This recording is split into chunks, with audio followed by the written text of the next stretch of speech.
God of Abraham, the God of Isaac, and the God of Jacob.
Shalom, this is ben-Emmett again with another exciting edition of the Torah Watchman show.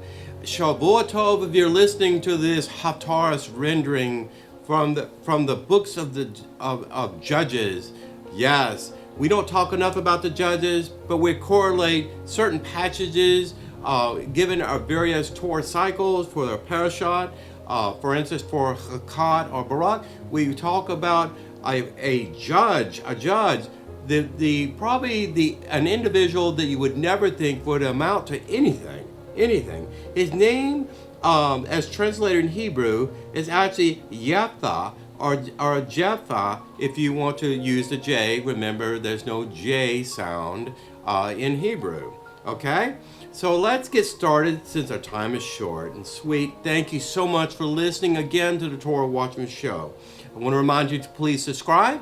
Please share out to your friends and loved ones. Please, I have the international connection points to people all over the world. Literally, I want to say my thoughts and my love and prayers are for the Nohides, the righteous Nohides, and Andhra Pradesh, India. Incidentally, my ancestry is from Gujarat, India, believe it or not. Also, my love and prayers and protection and healing is extended out to the Orthodox Jews of Bethesda Synagogue, 80 souls strong. God bless this. It's about 5 Orthodox synagogues literally in a radius in this area in Uganda. If you know where Lake Victoria is or Mount Kilimanjaro, if I'm mispronouncing that, I'm not looking at the word. But anyway, the second highest mountain in the world is absolutely beautiful in that area, okay? I have ancestry also from Kenya. Yeah, the previous Bantu tribes back in British colonial days. Not germane to get more details. But now we're talking about Judges chapter 11. We're going to read from verse 1. Verse 1 to, let's see here, looking in my Tanakh, verse 33. Yeah, verse 33. Hopefully it won't take long, but I want to read every verse because there's a lot of wonderful meat on the bone here. Now, Jephthah was a Gileadite. Now, where's Gilead? Who are the Gileadites? They're actually a sub-tribal group in ancient Israel of the major tribe of Manasseh. Now, Manasseh, you know the tribe of Manasseh. Of course, Manasseh was one of the sons of Joseph. Okay, you know Joseph who went to Egypt and became next to the Pharaoh. Not germane, but anyway, Manasseh extended literally where Jordan proper is today, all the way over in the center part of Israel, almost to Mediterranean Sea. Very large tribal regional land there. So if you think about geography and things like that, I'm going to show you some maps and locations of this, well, where this story begins. This is a historical story. And I want to throw in quickly as a teaser, there is an Egyptian coliform tablet or whatever, stone, clay tablet, whatever, that has mentions there for a land in which Jephthah dwelt, in that same land, the same battle and everything I'm getting to. So let's start. So in verse 1, we have Jephthah, Gilead, was a mighty man of valor. Okay, when you hear about mighty men of valor, you think about someone like Samson, for the instance. Actually, Jephthah lived before the time of Shimshon or Samson, okay, in the books of Judges. Okay, now what was the problem with this individual? Well, he was not truly born Jewish. Where am I going? His father, of course, his surname, his tribal ancestry, was tied all the way to Gilead. His father, his Abba, his Gilead, was of course a Jew, but his mother was another woman. Okay, she was a Gentile. It says literally in the Hebrew to English translation, she was a harlot, a prostitute. Okay, so he was born from accidents, okay, happenstance or whatever. So you have God speaking to an individual like this. He was not born truly Jewish. He was not born of a Jewish mother. Based on our Orthodox tradition, you have to be born of a Jewish mother. It does not matter if you were born of a Jewish father, or even grandparents, even though some of these things are changing by the chief rabbi council in Israel. Not germane to get in detail, but he is literally a Baal Teshuva Jew. He is literally someone who had converted over to Judaism. He is someone who was treated with discrimination by his own people, by his own half brother. In verse 2, you can read about this. Okay, and Gilead's wife bore him sons, and his wife's sons, his legal Jewish wife, grew up and drove Jephthah out of the camp. And they said to him, "You shall not inherit in our father's house." I guess they were much older. "For you are the son of another woman." Okay? In Orthodoxy today, is so difficult for anyone, a stranger, a no-hide, someone even going from Reform and Conservative Judaism to say, "I want to be an Orthodox Jew." Okay, this takes years. You have to live in Arab. You have to abide by all the protocols and rules and traditions. You have to learn Hebrew. You have to show deliverance between at least 3 rabbis to meet together before they can even acknowledge that you have any intent to be Jewish. Okay, so you have men here today that actually judge other people, both men and women, whether or not you should be considered, you're nefesh within you to be Orthodox or correct. Okay, so this is a situation. You have someone here. This story quickly reminds me of many other stories. Okay, if you remember Joseph in book of Genesis. Okay, you know that he was the firstborn son of Rachel. Okay, Rachel had 2 sons, Benjamin and Joseph. Okay, but also Yaakov actually was married. He has 2 wives, Leah and Rachel. Okay, Leah had a number of sons, a lot of sons. She was a very fertile woman. However, Rachel had very difficult problem getting pregnant. She actually lost her life, and when she had a live birth from Benjamin. But what I'm trying to point out, she had to have 2 maidservants. I cannot remember the names, I'm sorry. And they had other sons. While Joseph had adversity, had animosity, not because of his fault, but because the other sons, like Judah and Simon and Levi and others like that, were born proper from Leah. But there was a dichotomy of things there, that Joseph felt a more affinity toward the sons of the maidservant of Yaakov. So that you have that similar story there too. How has someone who's used by God in a mighty way, who's treated with indifference and discrimination. Okay, I don't want to go off on a tangent, but quickly, the city of Jericho, Joshua led the people of Israel, nation of Israel, around them, blowing the shofar and everything else, and brought down the walls. Remember Rahab, the prostitute? Well, she actually is a great grandmother of King David. Do I need to say any more about this? Let God sort out the muddy details of human choices. And if God says, I want this person to be used for my glory, then you better get out of the way, because God would send his angels to hold their back. And this is the individual I'm talking about here, Jephthah.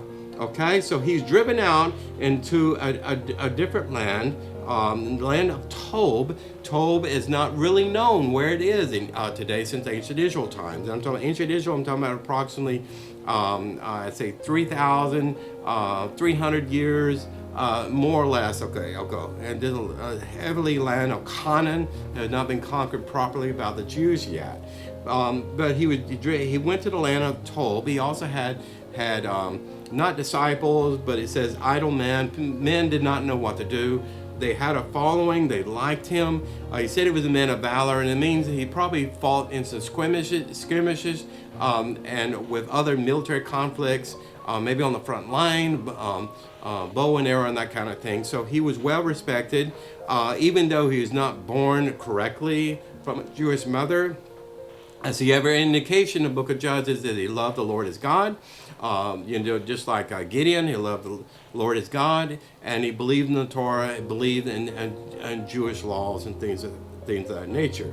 So, verse 4, he's in the land of Tob. It's about southeast of Galilee, and on the eastern side in Jordan of today. And it was many days. In other words, many months or probably years when they're referring to this. And the children of Ammon made war with Israel. Quickly, geography is very important to understand context. Ammon essentially is I would say, south of Galilee, of course, on the eastern side of the Jordan River. Okay, you have Ammon. You have Moab, of course, you have Midian, you have all these others there, places. Ammon actually was founded, believe it or not, from the incestuous relationship of Lot, the nephew of Abraham, in the destruction of Sodom and Gomorrah when they thought the world was coming in.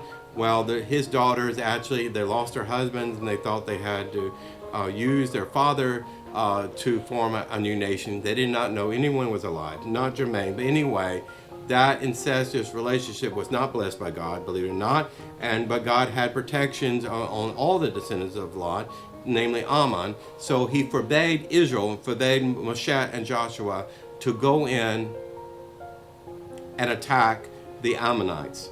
But however, they continually became a thorn in Israel's side. Okay, so that's where they at. Much of the land of Ammon was conquered by Joshua, okay, during that time, and they wanted the land back. So you have land disputes there, okay? They lost it through conquest, military. They lost the military conquest, the war effort.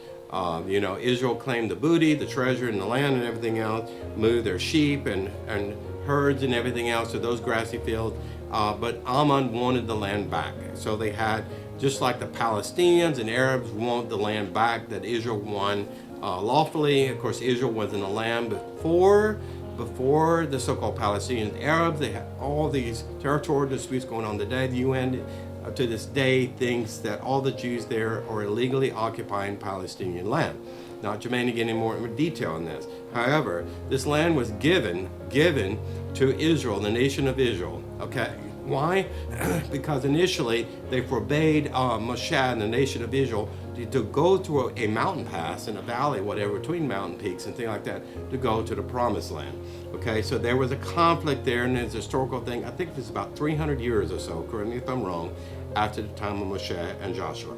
So he sent messengers, the Gileadites there. They sent messengers to try to find Jephthah. Yeah, they said, please come and become our chief, and we will fight with the children of Ammon. Okay, so when they were losing the battle, without the men of valor, that they once called the men of valor, but when rumors get out and said, this man is not even born Jewish, he was treated, he was hated, he was despised by his own countrymen and people.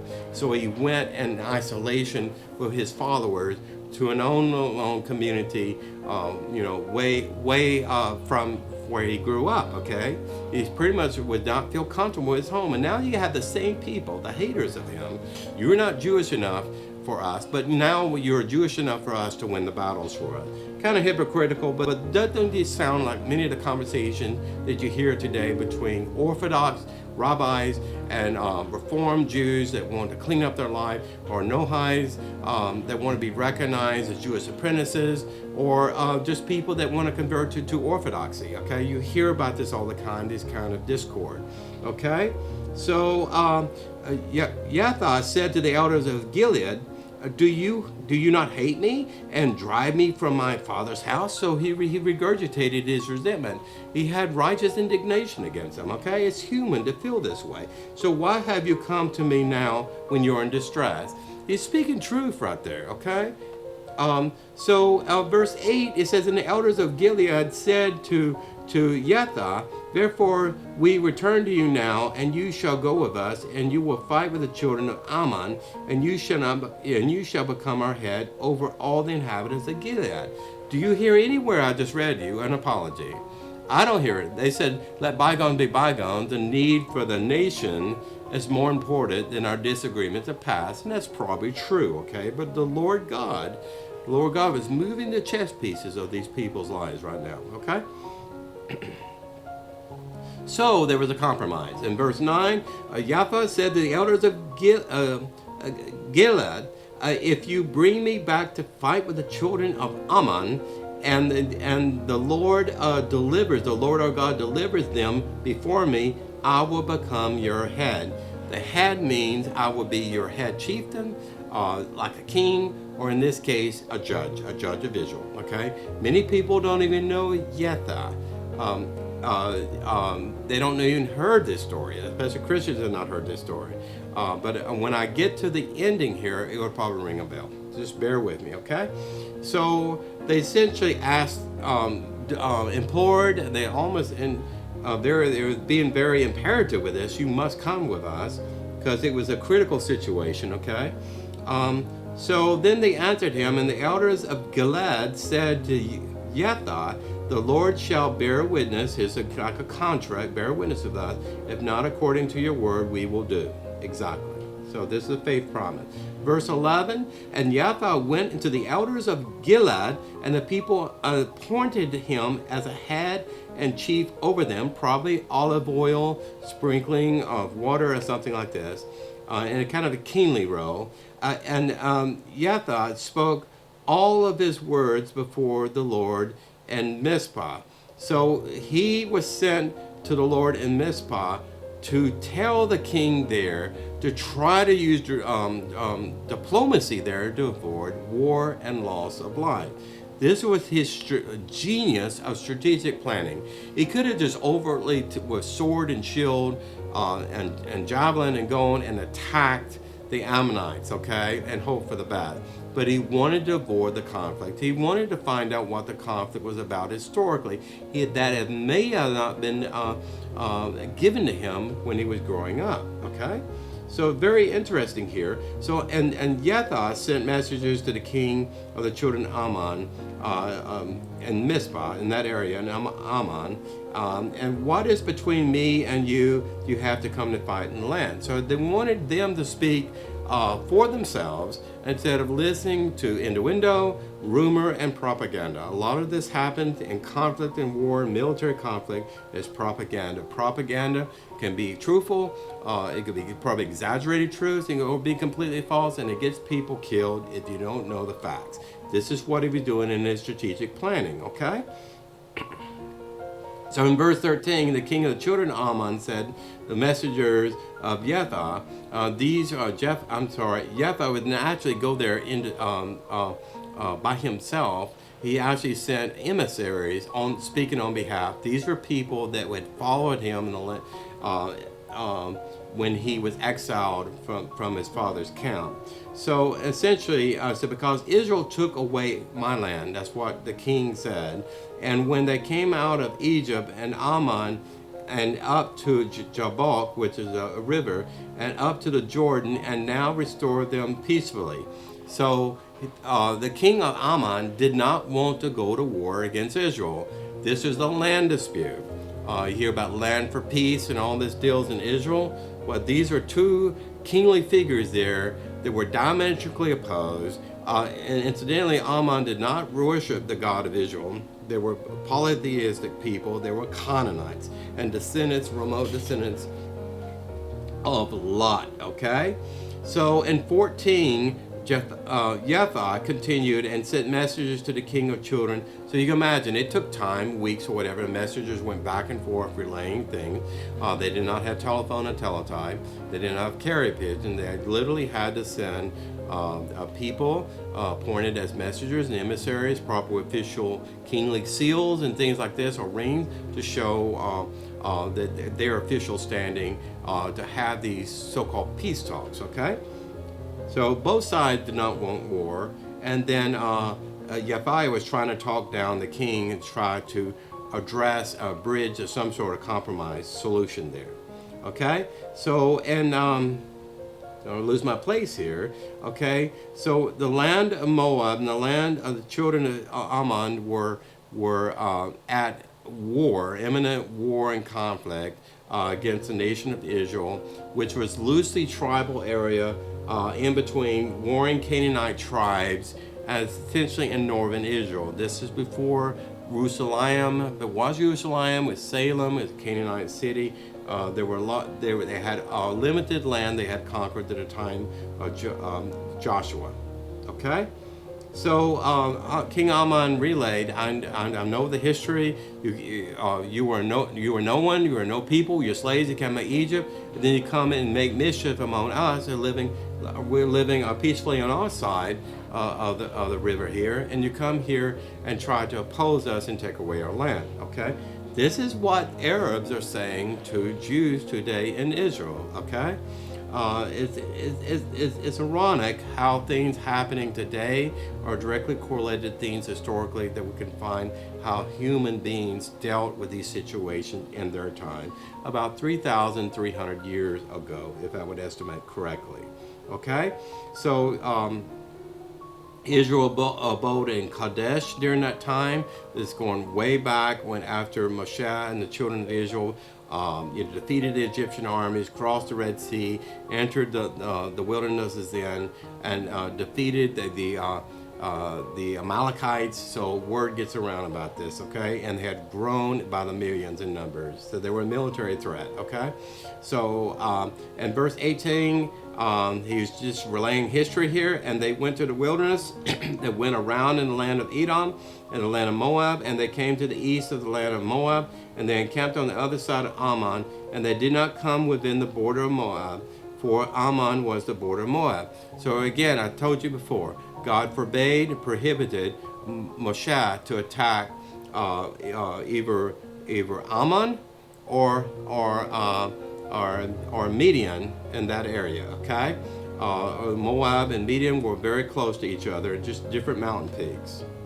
So they wanted to avoid conflict. They wanted to go peacefully to cross the River Jordan into the land of Canaan, the Promised Land. But these warring states and kings opposed them at every maneuver, opposed them to be able to go safely through a mountain pass and then attack them. So during that time, Israel defeated roundly all these people. We're talking about the king of Og, the king of Sihon, the Ammonites. They suppressed them. They destroyed pretty much Midian, all these areas. Some of these areas, like Edom, essentially was the descendants of Esau, Yaakov and Esau, Yaakov's brother, although the descendants of people here, and God honored covenantal promises through thousands of years for these people to leave them alone, essentially. But peace at any cost, as I've heard before, will lead to the next Holocaust. You need to practice the art of self-defense and diplomacy. So this is what was happening here. So in verse 20 talks about the king of Sihon that went against Israel when the people encamped near Yahaz. and fought with Israel. They would not leave Israel alone. They molested them at every point. Verse 21, and the Lord, the God of Israel, delivered Sachan and all the people in the land of Israel, and they struck them down, and Israel possessed all the land of the Amorites and the inhabitants of that land. Now, so the king today talking to Jephthah essentially was the descendant of the people that were defeated back then, and they probably were a very diminished state of people, and he wanted the land back. So he's trying to take advantage of vulnerabilities and disputes within Israel, like Gilead, which essentially is the tribe of Manasseh in that land. Talking about Jordan, so they were on either fence posts of the land and borders were over dispute between nation states. Okay. So in verse 22, and they possessed the border of the Ammonites and Ammon up to Jabbok and from the wilderness of Jordan. You're talking about territorial gains through successful military conflict. Think about the 1967 Six Days War in Israel. Okay, so in verse 24, is it not which Hamash, your God, and this is the also the messengers of Jephthah, don't get lost, going back and forth. Jephthah was not actually there. Of course, that would be a security risk to send there because he could be captured or killed. So he sent people on his behalf carrying diplomatic pouches and things of that nature. The god that the Ammonites worship was Hamas, which is a pagan idol. Think about the Baal, the Moloch, the other gods there, the Canaanite gods that they worship. Okay, so he was playing devil's advocate here. Why did your God allow you to be defeated? Our God did not allow us to be defeated. So maybe your God is lesser than our God. It's very, very important to point this out here.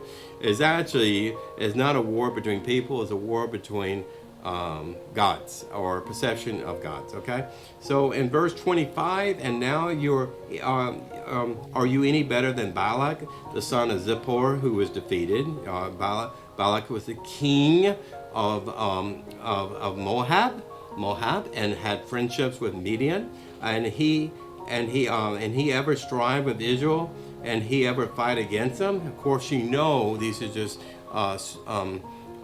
stupiditious remarks, kind of facetious. Of course, the answer was yes. Okay, Israel has defeated roundly the king of Moab, and which was an Ammonite kingdom as well. Okay, so in verse 27, and I have not sinned against you. I'm not the one that's doing you wrong. Okay, and you do wrong with me by fighting against me.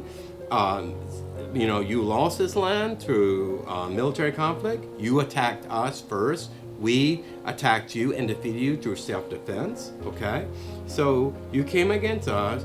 You're acting as a judge here. Decide this day between the children of Israel and between the children of Ammon what's best for your people and what's best for my people. Again, Jephthah wanted to avoid war and useless and needless loss of life. Think about the war in Ukraine and the Russian Federation. Sorry, I had to throw that in. Okay, so and verse 28, and the king of the children of Ammon did not listen to the word of Jephthah, which he had sent him. Okay, so verse 29, war is on the horizon.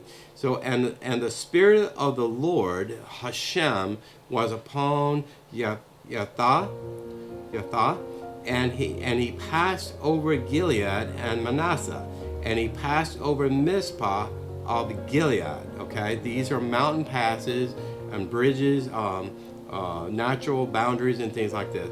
And from Mizpah and Gilead, he passed over to the children of Ammon. Okay, so Jephthah vowed a vow to the Lord, and he said, if you will indeed deliver the children of Ammon into my hand. Evidently, the Ammonites outnumbered the soldiers, the fighting men of Gilead. Okay, so verse 31, and it will be whatever comes forth that shall come forth from the doors of my house toward me, when I return in peace from the children of Ammon, shall be to the Lord, and I will offer him up to a burnt offering. This is an ambiguous statement that actually became a tragedy for Jephthah. I don't want to get into the details yet, but essentially his heart was in the right place. Okay, whatever come, and the way I read this, and if I was him, and he wrote this, he was inspired by God to write this. Out of it, whatever comes out of his door means out of his possession. Livestock, of course, burnt offerings are always sheep and goats and cattle and things of this nature. That he was talking about things.